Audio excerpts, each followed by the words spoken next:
रोहन की हुई हत्या। रोहन का शरीर उनके घर के पिछवाड़े में पाया गया था। ऐसा लग रहा था कि वह बारबेक्यू तैयार कर रहा था जब किसी ने उसकी हत्या कर दी हो। जासूस मेहुल घटनास्थल पर पहुंचे। जासूस मेहुल को 3 लोगों पर शक था। जासूस मेहुल ने उनसे पूछताछ की। पहले जासूस मेहुल रोहन की पत्नी से पूछताछ करते हैं। रोहन की पत्नी कहती है, मुझे लगता है कि टायलर ने उसे मार डाला। मुझे बगीचे में टायलर का जूता मिला। फिर जासूस मेहुल टायलर से पूछताछ करते हैं। टायलर कहता है, मैंने कल रात रोहन के साथ कुछ ड्रिंक किए थे, शायद जब मैंने यहां पर मेरा एक जूता खो दिया। मुझे लगता है कि उसकी पत्नी ने रोहन की हत्या कर दी। देखो, मैंने उसकी बाली को बारबेक्यू में पाया। फिर जासूस मेहुल नौकरानी से पूछताछ करते हैं।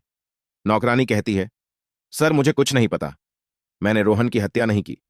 सभी सबूतों को देखते हुए क्या आप अनुमान लगा सकते हैं कि रोहन की हत्या किसने की होगी? रोहन की पत्नी ने की होगी, या टायलर ने की होगी, या नौकरानी ने की होगी?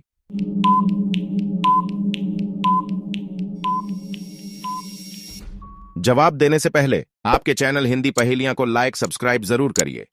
रोहन की हत्या टायलर ने की है। क्योंकि गर्म बारबेक्यू में से टायलर ने बाली कैसे निकाली? क्योंकि टायलर जानता था कि बारबेक्यू ठंडा है। रोहन की हत्या उसी ने की है। 2 शीतल अपने कार्यालय जा रही थी। पीछे से कोई चोर आया और शीतल का पर्स खींचा और भाग गया। शीतल ने जोर से मदद के लिए चिल्लाया। वहां पर जासूस मेहुल मौजूद थे। वह तुरंत शीतल के पास भाग कर आए। शीतल ने कहा कि मेरा पर्स किसी चोर ने लेकर भाग गया है। उस पर्स में फूल भी थे। जासूस मेहुल तुरंत चोर को खोजने के लिए निकल पड़े। जासूस मेहुल को एक जगह शीतल का पर्स मिला, लेकिन वह पर्स खाली था। पास में जासूस मेहुल को 3 भिखारी दिखाई दिए। जासूस मेहुल उन भिखारियों के पास गए और जासूस मेहुल ने उन भिखारियों को ध्यान से देखा।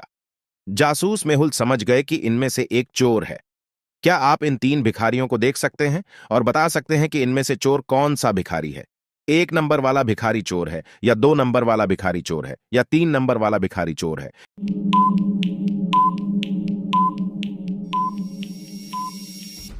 इन भिखारी में से 1 नंबर वाला भिखारी चोर है, क्योंकि अगर आप पहले भिखारी के पीछे रखे हुए जूते को ध्यान से देखोगे तो आपको शीतल के परस में रखें फूल नजर आएंगे। इसका मतलब शीतल का परस पहले वाले भिखारी ने चुराया था।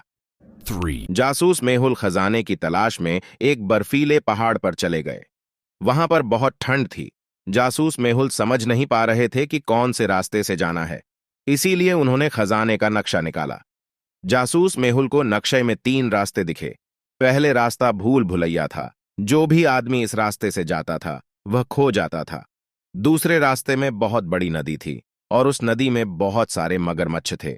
तीसरी रास्ते में बहुत बड़े पहाड़ थे। उन पहाड़ पर चढ़ना बहुत मुश्किल था। जासूस मेहुल को आगे जाने के लिए कौन से रास्ते का इस्तेमाल करना चाहिए?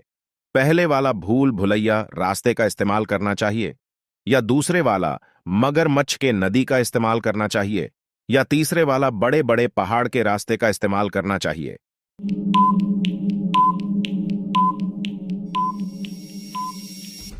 जासूस मेहुल को दूसरे नदी वाले रास्ते का इस्तेमाल करना चाहिए, क्योंकि वहां पर बहुत ठंड थी और ठंड में मगरमच्छ नहीं रहते और ठंड की वजह से नदी जम जाएगी और जासूस मेहुल उस रास्ते से जा सकते हैं।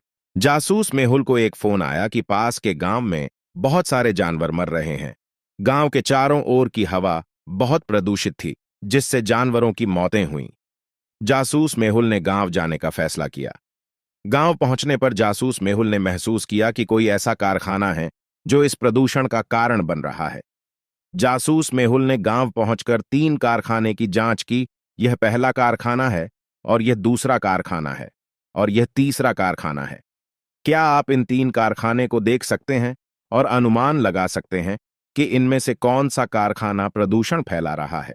ए वाला कारखाना प्रदूषण फैला रहा है, या बी वाला कारखाना प्रदूषण फैला रहा है, या सी वाला कारखाना प्रदूषण फैला रहा है?